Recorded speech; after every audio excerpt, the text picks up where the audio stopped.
bienvenue à cette rencontre hebdomadaire, bienvenue à cette rencontre avec Pasteur Marie-Noël. Une autre occasion de parler encore de ce sujet que nous avons commencé la semaine passée, les dangers de la dualité. Et nous avons dit que la dualité était le fait de vivre une vie à double standard. La dualité était le fait d'avoir dans une seule personne deux personnalités différentes. Et ce soir, nous allons continuer en donnant 7 types de dualité. J'espère que ceci va vous bénir. Saint-Esprit, nous te rendons grâce pour cette rencontre de ce soir. Éternel, mon Dieu, mon roi, merci pour tes bienfaits. Merci parce que nous savons que tu règnes. Ce soir, nous t'invitons, Esprit de Dieu, Esprit de Jésus, à venir prendre le total contrôle. Manifeste-toi durant cette rencontre. Toi-même, prends le devant, toi-même. Parle à tes enfants connectés ce soir. Toi-même, manifeste-toi dans leur vie afin que leur vie puisse être à jamais transformée au nom puissant de Jésus. Amen. Bienvenue une fois de plus à cette rencontre. Et donc, comme je l'ai dit, nous parlons ce soir de 7 différents types de dualité. Alléluia. Matthieu 23, le verset 28 dit: vous de même au dehors, vous paraissez juste aux hommes, mais au dedans, vous êtes pleins d'hypocrisie et d'iniquité. Alléluia. Il y a plusieurs façons dont les gens pratiquent la dualité. Et les plus fortes réprimandes de Jésus étaient à l'encontre des personnes qui pratiquaient la forme de dualité qu'était la tromperie. Donc voilà pourquoi il fait mention de ces personnes qui paraissent justes aux yeux des hommes, mais qui à l'intérieur d'elles sont pleines d'hypocrisie et d'iniquité. Et comme je l'ai dit d'entrée de jeu, nous allons parler de ces différents types de dualité si le temps nous le permet. Et d'entrée de jeu, nous allons voir le premier type de dualité que nous retrouvons dans la Bible et donc que nous retrouvons aussi chez les chrétiens de nos jours. Alléluia. Amen. Excusez-moi, j'ai oublié de mettre mes lunettes. Et voici. Voilà. Ok, bienvenue à tous ceux qui se connectent. Bienvenue. Le premier type de dualité que nous allons voir ce soir, c'est des personnes qui sont séparées, qui sont mises de côté pour le service de Dieu, mais qui sont pourtant sous un joug étranger. Et l'une des personnes dont nous allons tirer nos exemples ce soir est le juge Samson. Alléluia. 2 Corinthiens 6, verset 17 et verset 18, il est écrit: c'est pourquoi sortez du milieu d'eux et séparez-vous, dit le Seigneur. Ne touchez pas à ce qui est impur et je vous accueillerai. Je serai pour vous un père et vous serez pour moi des fils et des filles, dit le Seigneur Tout-Puissant. Bienvenue à tous ceux qui sont connectés. S'il vous plaît, likez, commentez, partagez. Samson était un parfait exemple d'une personne qui était séparée pour le service de Dieu, mise à part pour le service de Dieu et qui pourtant vivait sous un joug étranger. Par l'apparence, il avait cette marque de distinction qui était ses longs cheveux. Pourquoi? Parce que les Nazaréens étaient ces personnes qui portaient des longs cheveux pour montrer, pour symboliser le fait qu'ils avaient été mis à part pour le service de Dieu. Samson était un Nazaréen. Et l'instruction que ses parents avaient reçue avant qu'il ne soit même venu dans ce monde, c'était que la lame ne passera jamais sur ses cheveux parce qu'il est consacré à Dieu. Alléluia. Donc, d'apparence, Samson était une personne consacrée à Dieu. Il était séparé pour servir Dieu. Mais lorsque nous lisons tout au long du livre de Juges, nous nous rendons compte que malgré qu'il était séparé, malgré qu'il était mis à part pour servir Dieu, séparé du monde, il était pourtant entremêlé dans le monde parce qu'il était sous un joug étranger. Séparé parce qu'il était nazaréen, mais sous un joug étranger parce qu'il était sous le joug des femmes étrangères. Samson, avec une faiblesse, il aimait les femmes. Pourtant, il était mis à part pour Dieu. Donc, le premier type de dualité que nous avons encore aujourd'hui dans nos vies en tant que chrétiens, c'est que nous sommes chrétiens, nous sommes appelés par Dieu pour faire l'œuvre de Dieu. Pourtant, nous vivons sous le joug de ce monde. Pourtant, nous prétendons être saints pour Dieu, nous prétendons être consacrés à Dieu. Pourtant, nous continuons à pratiquer les choses de ce monde. Voilà pourquoi nous avons aujourd'hui des personnes qui se réclament chrétiennes, mais qui continuent à forniquer. Voilà pourquoi nous avons aujourd'hui des personnes qui prétendent être chrétiennes, mais qui continuent d'être corrompues. Voilà pourquoi nous avons aujourd'hui des personnes qui se disent chrétiennes, mais qui mènent une vie qui n'honore pas Dieu, qui fument, qui boivent, qui sont dans des pratiques qui sont contre ce que la Bible dit.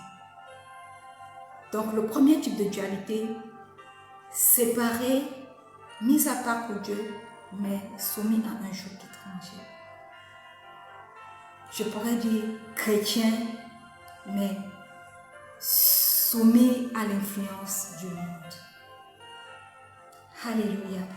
Le deuxième type de joug, de dualité que j'aimerais partager aujourd'hui, c'est des personnes qui sont en même temps spirituelles et charnelles. Et une fois de plus encore, nous retrouvons ce type de dualité dans la vie du juge Samson. Romains 8,7 dit « Car l'affection de la chair est inimitié contre Dieu, parce qu'elle ne se soumet pas à la loi de Dieu et qu'elle ne le peut même pas. » Samson était un homme spirituel, n'est-ce pas? De par sa naissance, de par ses cheveux qu'il portait, il était un homme spirituel. Et même, nous allons pousser très loin en disant qu'il était réellement un homme spirituel parce qu'il accomplissait la volonté de Dieu. Pourtant, cela n'a pas empêché que nous retrouvions du charnel dans le même homme qui était mis à part pour Dieu. À certains moments, il donnait l'impression qu'il était très spirituel, mais à d'autres moments, il était surprenant de voir combien de fois il pouvait être charnel. Voyez-vous, nous avons des bribes dans la Bible, comme dans Juge 13, le verset 35, on disait que l'Esprit de Dieu l'agitait pour montrer combien il était spirituel. Parce que l'Esprit de Dieu venait sur lui, reposait sur lui pour accomplir la volonté de Dieu. Et pourtant, il restait charnel. Voilà pourquoi il était la description parfaite d'un playboy d'aujourd'hui. Bien que l'Esprit de Dieu reposait sur Samson, il aimait aller vers les prostituées, il aimait les femmes, il aimait la compagnie des femmes. Donc, en Samson, on retrouve cet exemple de dualité spirituelle, mais pourtant charnelle. Et croyez-le ou non, beaucoup de chrétiens sont dans ce cas d'espèce de dualité. spirituelles, parce ces chrétiens sont dans la maison de Dieu chaque jour, lisant des versets bibliques, les récitant même, mais charnels à cause de leurs œuvres. Alléluia. Le troisième type de dualité que nous allons décrire ce soir, c'est puissant et faible. Toujours Samson, notre homme de ce soir, notre héros de ce soir. On voyait un Samson qui était capable de tuer en un seul coup des milliers de Philistins. On voyait un Samson qui était capable de combattre un lion et de le terrasser. On voyait un Samson qui était capable d'enlever les portes d'une ville, de les porter sur ses épaules, d'arrêter des renards et de les attacher par la queue. Mais en même temps, on voyait un Samson qui était faible, qui était impuissant devant les femmes, qui avait une faiblesse, puissant, mais pourtant faible. Alléluia. Samson était un homme faible quand il s'agissait de sa vie privée. Lorsqu'il prenait la place de juge, il devenait le contraire de ce qu'il était dans sa vie privée. Il devenait un juge fort qui se levait pour délivrer son peuple. Alléluia. Amen. Donc, troisième type de dualité que nous rencontrons aujourd'hui, des chrétiens qui semblent être puissants, mais qui sont également faibles. Quatrième type de dualité que nous allons citer ce soir, c'est désagréable et agréable en même temps. Voyez-vous, des personnes qui sont désagréables et agréables en même temps. Des personnes qui sont remplies de bonté et en même temps remplies de méchanceté. Matthieu 23, le verset 28 nous dit: vous de même au dehors, vous paraissez juste aux hommes, mais au dedans, vous êtes plein d'hypocrisie et d'iniquité. C'est la Bible qui le dit. Donc, il existe bel et bien des personnes qui sont désagréables et agréables au même moment, qui sont remplies de bonté, pourtant remplies également de méchanceté. Il y a des gens qui sont très agréables en public, mais lorsque vous rentrez dans leur vie privée, leur épouse ou bien leurs enfants vont vous dire: écoutez, la personne que vous connaissez dehors, la personne que vous connaissez à l'église est complètement différente de celle qui vient à la maison. Elle est remplie de méchanceté, elle est désagréable. Il y a des personnes qui sont tellement agréables à l'église parce qu'elles veulent plaire à leur pasteur, parce qu'elles veulent plaire aux hommes. Mais quand elles rentrent dans leur maison, dans leur foyer, impossible de vivre avec ces personnes. Donc c'est le quatrième type de dualité que nous voyons aujourd'hui. Désagréable pourtant agréable. Rempli de bonté pourtant rempli également de méchanceté. Cinquième type de dualité, mature et pourtant immature. Éphésiens 4, 14 dit: afin que nous ne soyons plus des enfants, flottant et emportés à tout vent de doctrine, par la tromperie des hommes, par leur ruse, dans les moyens de séduction. Voyez-vous, Samson fut juge en Israël pendant 20 ans. Il faut être assez mature pour pouvoir être à la tête d'un peuple pendant 20 ans. Pour être capable de diriger un pays pendant tant d'années. Samson était donc mature. Assez mature pour le faire.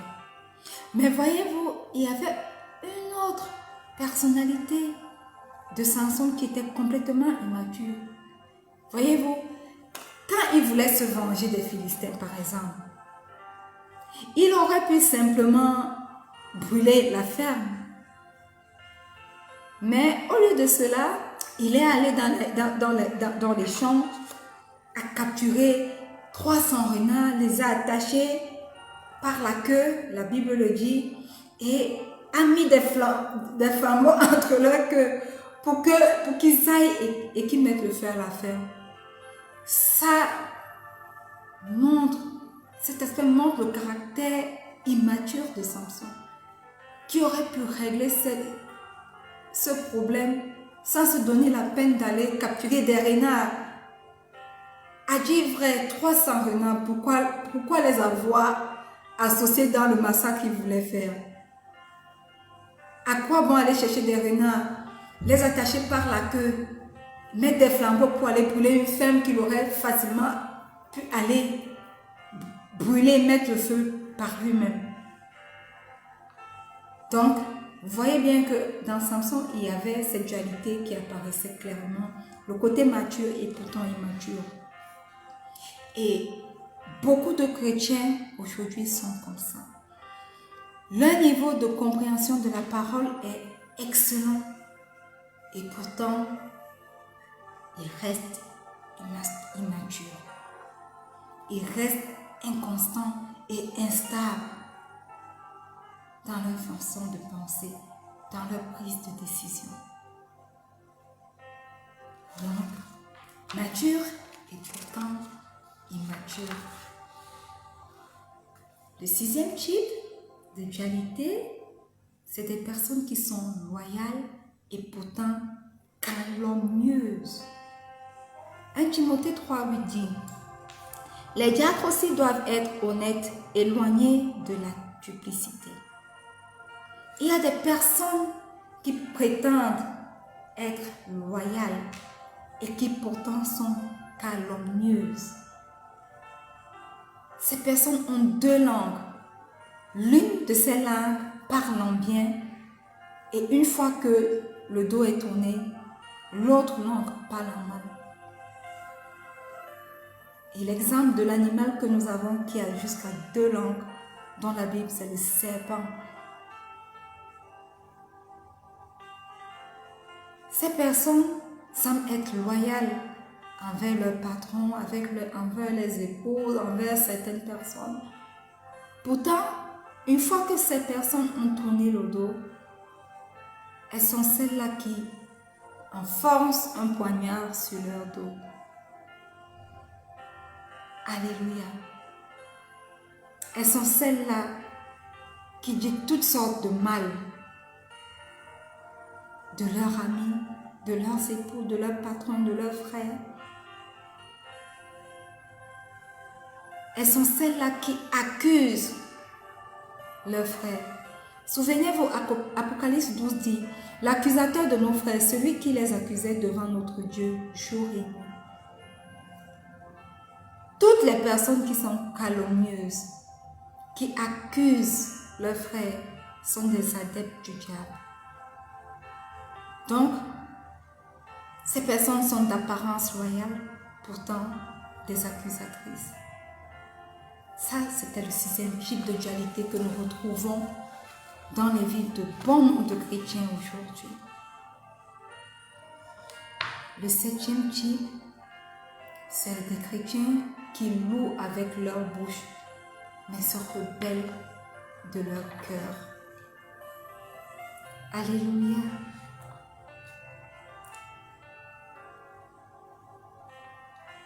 Elles louent Dieu de leur bouche et se rebellent de leur cœur. Ésaïe 1, le verset 11. Mais qu'ai-je à faire de la multitude de vos sacrifices? Cessez d'apporter de vaines offrandes. J'ai en horreur l'encens, je ne puis voir. En fait, voyez-vous, le peuple d'Israël même avait cette caractéristique de dualité. Et le Seigneur était fatigué de cela. Dieu était fatigué de l'hypocrisie de son peuple. Au point où il a dit: écoutez, n'apportez plus vos sacrifices, je ne prends pas plaisir à vos sacrifices. Et sachez que d'ailleurs, je n'écouterai plus vos prières. Parce que vous vivez dans le mal. Et aux yeux des hommes, vous faites beaucoup de prières pour montrer que vous me louez. Alors qu'au fond de vos cœurs, vous ne m'aimez pas. Vous êtes rebelles à mes ordonnances. Vous allez après d'autres dieux. Alléluia. C'est la même chose pour nous aujourd'hui. Beaucoup de chrétiens chantent de leurs lèvres, louent de leurs lèvres, lèvent les mains et disent Seigneur, nous t'aimons. Mais ce sont des mots en fait vides parce qu'au fond, elles ne pratiquent pas les ordonnances de Dieu et donc montrent à travers leurs œuvres qu'elles n'aiment pas Dieu. Alléluia. Beaucoup de ces hommes vivent pour plaire aux hommes plutôt qu'à Dieu. Pour impressionner les hommes plutôt que impressionner Dieu. Dites-moi, si vous n'impressionnez pas Dieu, qui comptez-vous impressionner les hommes? Vous aurez votre récompense des hommes si vous passez votre temps à plaire aux hommes. Mais la récompense qui doit vous venir du Père vous échappera parce que vous ne lui êtes pas agréable. Vous ne l'impressionnez pas par votre foi, par votre fidélité. Et ça, Dieu l'a en horreur. La langue fausse. Des gens qui font semblant de le louer par la bouche, mais qui sont en fait rebelles dans le cœur. Voilà cette forme de dualité que nous avons citée ce soir, que nous retrouvons dans les vies des chrétiens de ce jour. Si vous vous retrouvez, vous êtes connecté que ce soir ou bien vous écoutez ce message à replay, vous sentez que vous avez une de ces formes de dualité dans vos vies. Ou alors, si même vous ne connaissez pas le Seigneur Jésus comme votre Seigneur et votre Sauveur personnel, je vais vous inviter ce soir à faire cette prière après moi. Dites, Seigneur Jésus, je viens à toi tel que je suis. Je reconnais que j'ai péché contre toi et qu'à cause de mes péchés, tu es mort sur la croix, tu es descendu aux enfers et tu es ressuscité des morts. Ce soir, Christ ressuscité, je fais de toi mon Seigneur et mon Sauveur personnel.